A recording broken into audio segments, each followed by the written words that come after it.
And I always just find there's something physically very rewarding as you look at your work. I just always look back at the buildings, the homes we built over the years. We all want smart, safe regulation. What nobody wants is daft regulation.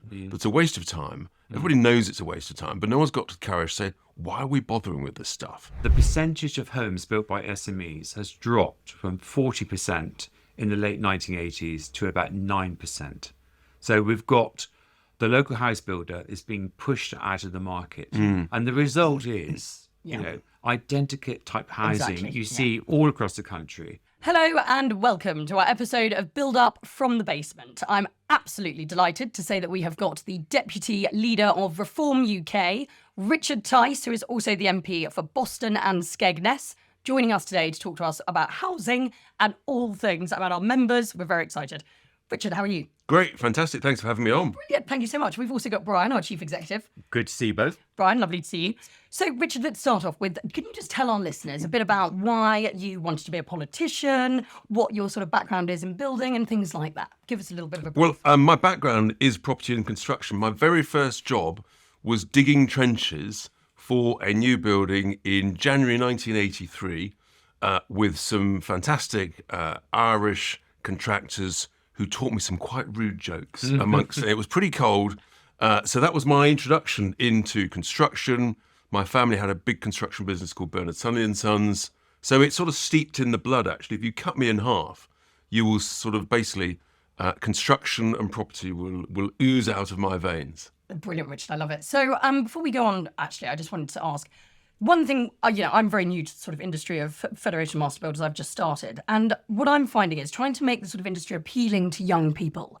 You were obviously interested because your family was sort of into it. Do you think this is a problem that we struggle with the industry and sort of making it attractive? I think it is, because it's easy to say it's not glamorous, but actually the physical skills are tremendous. The ability to earn really good sums of money if you work hard is also very significant. And I always just find there's something physically very rewarding as you look at your work. I just always look back at the buildings, the homes we built over the years. And so it's part of that. And I would urge anybody to go into it. It's not easy.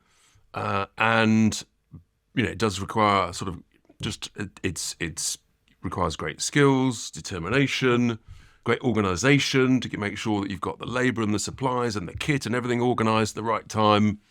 So, but it's very rewarding. Yeah. And it's a tough industry, isn't it, Brian? It is a tough industry, but you're absolutely right, Richard. It's a fantastic career for people from all different backgrounds to learn a trade, but also to set up their own business. Our members are small companies. They've learned a trade, set up their company, and done well. It's a lot of hard work, and there are a lot of challenges that they face. I mean, one of the problems about attracting people into our industry is image. I mean, your background's in the building industry. What was it that really attracted you to come into the industry? Because we need to get more people into the building industry. Obviously, there was a family background because my grandfather was in it, and my uncle was in it, and had a business. So that was a sort of a natural route in. But I also I just thought it was just really interesting. And the whole process, it changes everybody's lives. The construction industry it's fundamental to everything, to our homes, to our schools, to our hospitals.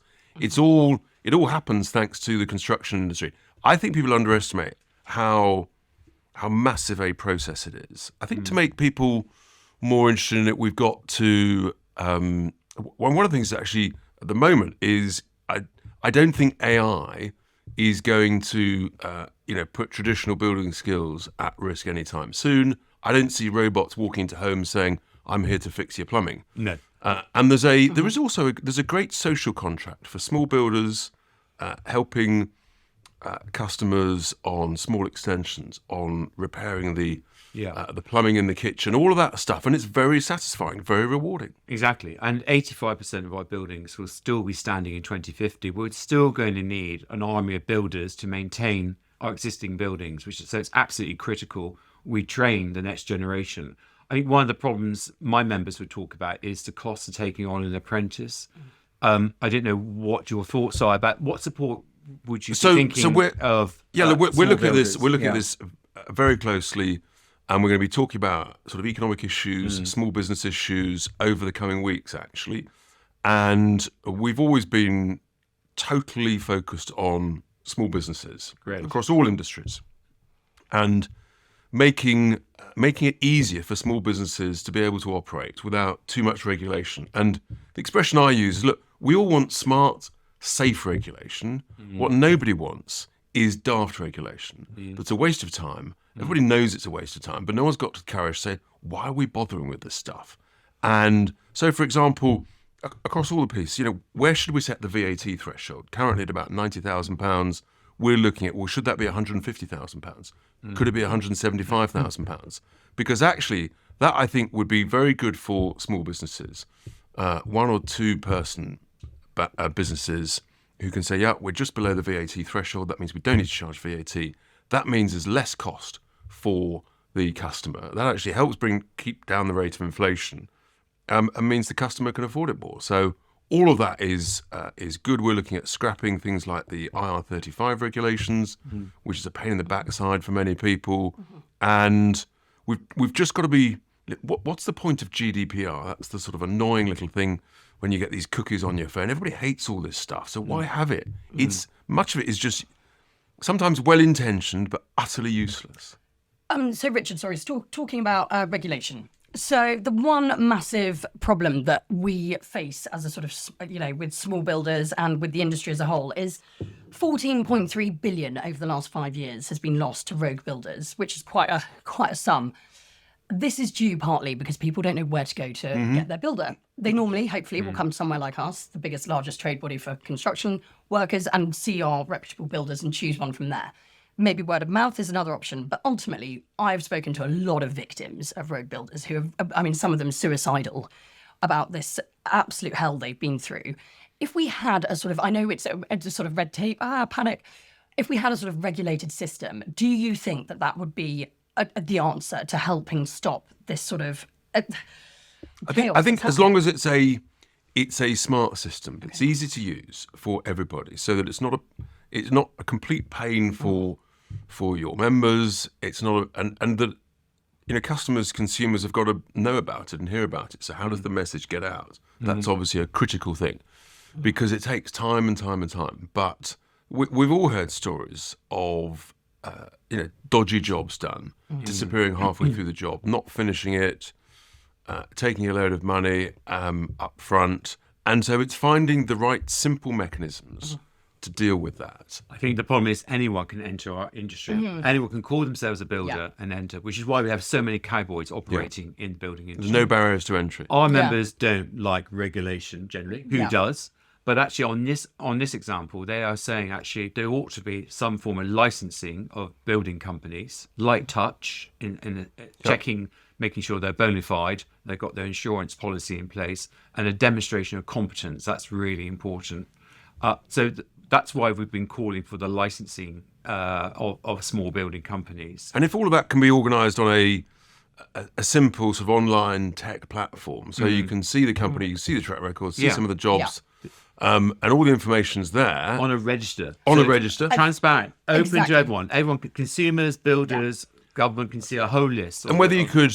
everybody understands Companies House. For example, I just come up with sort of brainstorming. Is there a way of almost bolting it on to Companies House? Well, do you know, it's really interesting you say that about Companies House, because this is something I found as well. Talking to all the victims, they say what happens is Companies House, obviously the building companies just say, we've got no money left, we can't pay you. And Companies House that don't have sort of powers to chase them. And what's our relationship with Companies House moving forward? And it's not, that's not Companies House job, but it's just most people know about Companies House. Most people would know, well, you can go and check a company's accounts. Of course, most builders will probably have micro accounts, but there may be a way of just bolting something on simply to that. That is sort of just easier to try and make it painless, reduce the costs, something along those lines, which could achieve what you need in terms of licensing, but making it basically smart licensing as opposed to a pain. Sadly, some people have died as a result of very, very poor building practices. So that's why we're calling for that. And 86% of our members said they support the licensing proposal. So there's strong support there. 81% of the public also. And have you got a template of how the licensing would look, how it would operate, how it would work yet? Yeah, what we said is actually there should be an independent licensing authority who would look after the registration of building companies. The licensing, the building company would pay an annual fee because we don't want to put that cost onto government. It should be coming from the industry. And that means that a consumer then has the assurance that actually that building company is competent. And if things go wrong, the consumer can go to the independent licensing authority to check. So it builds up that confidence. It improves the reputation of the building industry, and it knocks out those cowboy builders. And is there any sort of link? Because I'm always nervous of too many more what I call quangos. Yes. Oh, yeah. And regulators. So, for example, is there anything that could be done linking alongside as an associate, affiliate, or sister entity of, for example, the NHBC, which is Well, they provide insurance. they provide a sort of I which, think albeit. Yeah, they're with one lots of insurance challenges provider. there. But you see what I mean? Most people have probably heard of the NHBC. So these are the sort of things to make it simple and easy. I think there would be an insurance policy on the work being done to protect consumers. NHBC is one insurance provider. The F&B We have has our its own. own. We have our own Yes. insurance provider. Right. Yeah. So you could, as long as you've got insurance provided, it doesn't matter who provides it. Fair enough. It's an open market. So most of our members are doing repair, maintenance, home improvements. But about 10% of our members build homes. But we're talking about 2-3 houses a year. Yeah. And the percentage of homes built by SMEs has dropped from 40% in the late 1980s to about 9%. So we've got the local house builder is being pushed out of the market. And the result is, identical type housing Exactly, you see all across the country. So it's not surprising there's a lot of local opposition to house building. But also the result is that small brownfield sites don't get done because they're too small for the bigger builders. But actually, they're a vital part of regeneration. I mean, in my town of Boston, in my constituency of Boston Skegness, for example, there are loads of small brownfield sites that sit there year after year after year, never being done. And it actually makes me weep because I think, why are we building Pointless. Yeah. Greenfields on greenfields outside when there's plenty? So what do you do plenty. about that, Richard? Well, I think we've got to create a different, and it's very much so. I'm actually setting up a working group to relook at the whole planning system, Right. and to simplify a lot of stuff. I think we may need to look at tax incentives, not a subsidy, but an incentive on brownfield sites, so that small builders can say, yeah, actually, do you know what? I'm going to buy the site, or I'm going to do it in joint venture with the local authority, whoever owns it, and build it. And you've got to ease some of the daft regulations. Net zero is a nightmare, adding huge cost to buildings. And so we're saying you've got to change all of that. Simplify it for small builders on brownfield sites so that these will get developed, and that's a win-win for everybody. It's a win-win for small builders because that's what they're looking for. Often they can't find these small sites. There is the cost of brownfield if it's contaminated. Where does that cost? Where does that come from? Well, but actually most of them are not. And there's a whole load of nonsense talked about this. You say, but I mean, certainly around Boston things, these are sort of former houses, former blocks of flats or whatever. If they're not contaminated. And I think there's I repeat the point, you've got to be smart and safe. But very often, it's not that they're contaminated, it's, you need to do a survey for a greater crested newt or a bat. Yeah, Okay, this so sort of you're stuff. talking about all of that stuff Please. is ridiculous. Yeah. And we've just got to scrap a load of those. Yeah. Because otherwise, we've got no growth in this country whatsoever. And growth is driven by SMEs. Yeah. Growth is driven, what I call bubble up growth, okay, from the bottom. I mean, funny enough, we have literally just had a member who has done that with us. He was a builder turned developer, Kev Wilson, and he was at our event the other week, and we've launched a guide for builders to go from builders to developers to see what that process It's a would be. very traditional part of the whole construction process. And if it works well, the first one, then he can go and do a two-home Absolutely. deal on the next one. But there is a blockage because the housing market is dominated by the big volume house builders, 8 or 9 of them. there are. But not at the smaller brownfield end of the market. They're much less interested. They're less they won't interested do in that. those small No, sites. 'cause they're I want to building. make it much easier to use small sites. I think we've got to ease the planning regulations. For example, why do you need planning for a granny annex, a single-story granny annex in someone's garden? Imagine if you didn't have to do that. Imagine how much that would much it ease would the quick, cost, make it smarter and faster for one of your members to help someone build an annex for some grandparents. The market will essentially do that because no one else will be interested. But I think what you've got to do is make it attractive and not too expensive. And at the moment, there are too many regulations, much of it driven around net stupid zero, So which can is I one of my ask? I complete... know that's your massive thing. It's a massive mantra. That is your massive thing. It's just adding costs everywhere. It forces people to use heat pumps in new homes. A heat pump will cost 15 to 20 grand. A gas boiler will cost 3 to 4 grand, give or take. Yeah. Your members will know better than me. So that just adds to the cost of home, adds to the risk taken. Heat pumps are big. They require bigger radiators. After a couple of years, they're noisy. All of this stuff adds to the cost of homes. Yes, that is a concern about actually the employment bill, what that might impose on employers. So that is a real concern there. But for our members to do well, the economy's got to do well. Yeah. And that's one of the things I think we've seen over recent years is stagnation in economic growth. A lot of talk about it, but it's not actually taken. Well, I know the answer. And the answer is net zero is imposing a 30 billion cost. It's increasing everybody's bills. It's destroying the whole industrial base of this country, whether it's the oil and gas industry, refineries, chemicals, automotive, steel, all of this stuff. And these are the great wealth creators of our nation, up and down the country, in the industrial heartlands, on the coast, which includes my constituency. And when I'm told by one of the most senior industrialists 2 months ago in this country that 1 million industrial jobs are at risk by the next general election because of the cost of energy, because of net zero, that's why I bang on about it day in, day out. And I promise you, it would help your members in sort of hidden ways. So, we've got to bring the cost down, and we've got to promote our own young people. You talk about apprenticeships. Yes. Too many people are going to university, doing useless degrees, We need coming out with a apprenticeships. pile of debt. Yeah. Well, I was They going to can- ask you about that. That's They Actually, can Yeah. get on. So we've all got to have that complete mantra. We're always learning every week. But the moment you leave school or college, actually work is a great thing. And the vast majority of people need to get up and go to work and develop a trade, a skill. So we need to incentivize, make it easy for small businesses to take someone on through an Would you apprenticeship. go as far as sort of paying for the apprentice?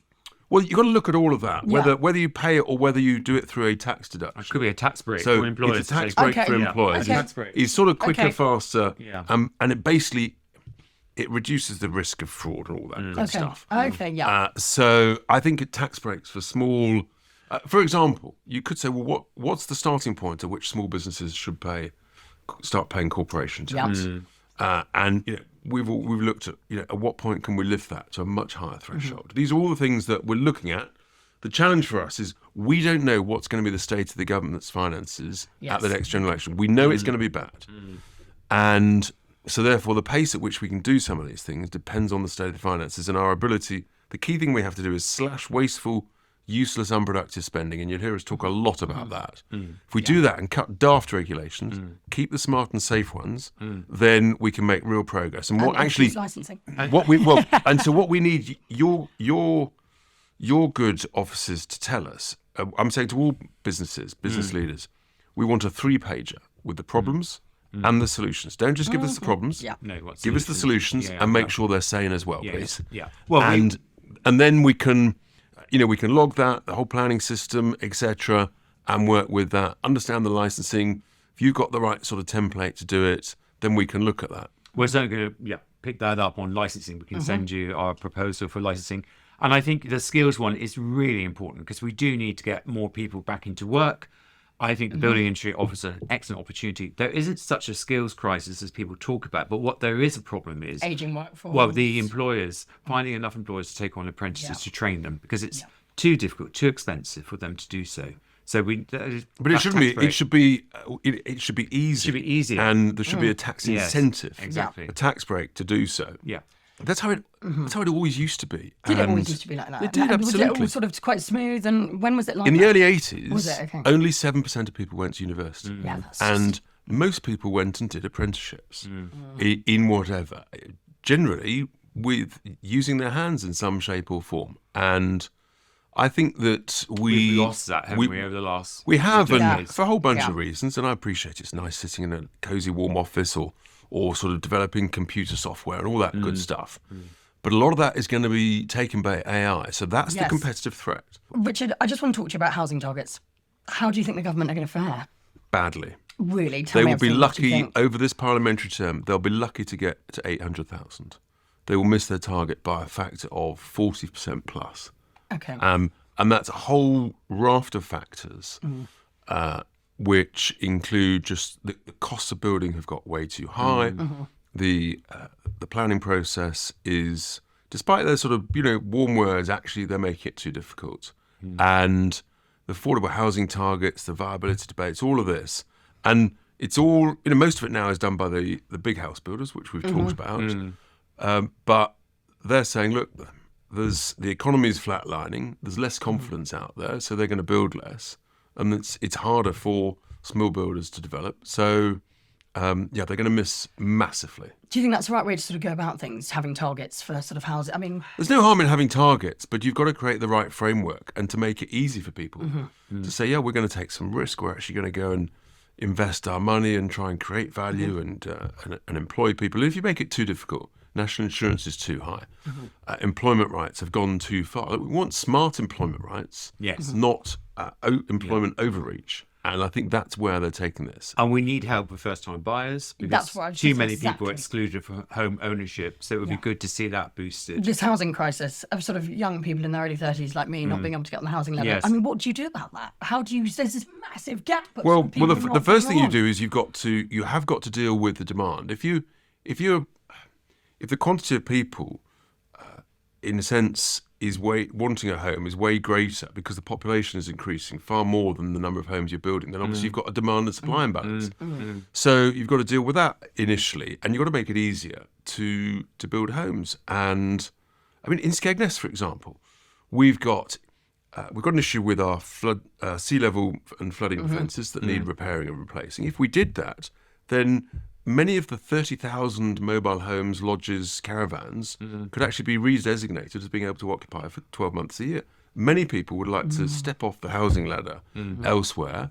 I've got friends who are in exactly that position. That would be much, much lower cost. That frees up housing elsewhere. So in one fell swoop, that could free up 10 to 20,000 homes. Those sort of things. And the same is true elsewhere. So you've got to be creative about this stuff. I touched earlier on about sort of granny annexes. Yes. Yes. Don't underestimate it. 30, 40, 50 years ago, grandparents living at home with parents and children was much more the norm than now. So there's all sorts of different ways that I think we can focus on family and community. That's sort of very much part of our theme, our values. So this really change on permitted development rights that you're We've suggesting. got to relook at all of that. And actually, in fairness, the Conservatives in 2012 made it much easier with permitted development rights to convert a knackered old office building into residential flats without planning consent. That was a great thing. It cost the government nothing, generated a whole load of value. We need to relook at that, make that easier, extend that. Yeah. Again, And I think we would- protecting against sort of excessive Yeah, that's what my concern overdevelopment. about space standards, making sure people aren't Yeah, putting just tiny making it- boxes Yeah, for people. in the wrong places. Yeah. Yeah. So actually, this build that the government, you don't necessarily think that's particularly the right slogan. It should be sort of build in the right places rather than... I welcome and respect the ambition. Yeah. That's a great thing. Okay. But the way they're going about it with a whole raft of other stuff, I think will end up being counterproductive. So what do you think the scariest thing is happening at the minute, sort of government-wise with housing? What are you most sort of... Do you think the Renters' Rights Bill, is there anything that you're really... Sort All of those things cumulatively Yeah. are disincentivizing people to be a landlord, to build new homes, the cost of it. I mean, I mentioned the heat pump thing. Yeah. That's a give or take 15 grand extra cost for, and if you're trying to build a home for, let's say, a couple of $100,000, that's a massive increase. I mean, I've had a constituent last February in Skegness come to me shivering in tears. She thought she'd done the right thing, installed a heat pump into an old home, never worked properly. She's never been warm since. And she was furious. And of course, the installer was a rogue and a wrong one. And she's ended up basically having to rip the whole thing out and start again with a traditional gas-fired boiler system. I do have a slight mantra, which is if it ain't broke, don't fix it. Yes, I know. And when I was standing to be in the by-election for Bexley 4 years ago, one of our slogans was "Save our boiler." I love a good old-fashioned boiler. I mean, they work. And we know that gas works. So why are we ripping all this stuff out? It's insane. Absolutely insane. Also, I don't think the messaging has been good. People don't actually know what a heat pump is for. People don't know why. They're just sort of being told to have them. And I think that can be a bit... I think you're right. People think that maybe putting a heat pump in is going to solve the problem. But you've got to look at the house. Yes, Look at the property. A lot of these old... It's more complex. Most homes built before probably 1970 are designed to breathe. They have to breathe. And if you try and turn them into a sort of an airlock, it actually doesn't work. And so there's design issues. And it's really unfair on builders who are told to install stuff, sort of energy insulation. And it's not their fault if the design of it is wrong. I think you can be much smarter with the quality of windows. Lots of original double glazing is now being ripped out for higher quality double glazing, higher quality frames. That's a good thing. Sometimes triple glazing and better, well-installed insulation in the roof. And we want better homes for everyone. Of course. I mean, that goes without saying, but there's still quite a lot of homes that are poorly insulated, and that's why the energy bills are so high. So anything we can do to improve our homes can only be a good It's thing. one of the reasons energy bills are so high, but the main one is because of the increase in renewable generating capacity, vast billions of pounds of subsidies, that's doubled the price of electricity in the last 7 years or so. And I keep calling it out because that is so important. Just the cost of energy and the energy bosses last couple of weeks ago, they admitted that even if the price of gas went to zero, which obviously it wouldn't, the energy bills will not come down before the next general election. They'll probably go up because of all the green levies, the green taxes, the policy costs being bolted on. And I'm sorry, but that is just wrong. And I've had 70-year-old couples tell me they can only afford to put the heating on for 2 hours a day in February. And that's just wrong. It's totally wrong. I just want to go back, to the sustainable building thing, to the sort of breathable houses. We've got a member who builds hemp houses, which are brilliant because they've obviously got loads of benefits with no mold, they're breathable, all this sort of stuff. I mean, should we be looking at something like that and doing that sort of thing with your anti-net zero hat on? I think let the market decide. Yeah, okay. Because generally the market works it out, and it was working out until the government was obsessed with this stuff. And the billions that have been wasted all over the place. And we're now discovering that, over 90% of these energy saving measures under a government scheme just been announced as we speak, actually have been done badly, wrongly installed. Installation. And just this sort of, it's a fundamental ideological dogma against the evidence. And so we're calling it out. And guess what? We're leading in the polls. Maybe that's because we've got a bit of common sense. We come from a business background. We understand this stuff. Yeah. And we've got the courage just to tell it as it is. Anyone who's in government listens to big business, so it's always a challenge for the small, the SME sector. Well, here am I talking to a representative really of my core. Construction, it's in my heart. It's in your heart. You really care about this. It's literally in my heart. Yeah, you do. And just a few months ago, I was in one of the very few brick factories which is still in the UK, which was in Scotland, and it was great to see. Absolutely wonderful. So it's sort of, it is in the core of who we are. The building industry. Never forget the building industry. Absolutely. So your message to small builders, to our members, is it is all going to be good under reform. That's right. No We questions. will let them know. Just vote reform. Just vote reform. Is there anything else you'd like to mention, Richard, while you're here? Thank you for having me. Thank you so much for coming. It's been great. Brian, anything else you want to ask? Great that you're here, Richard. Now that you've got the opportunity. Talk to the FNB. It's fantastic. Thank you so much. Thank you very much for listening to our episode of Build Up from the Basement. Richard, thank you so much for joining us. And Brian, also, thank you very much for being with us today. We look forward to our next episode.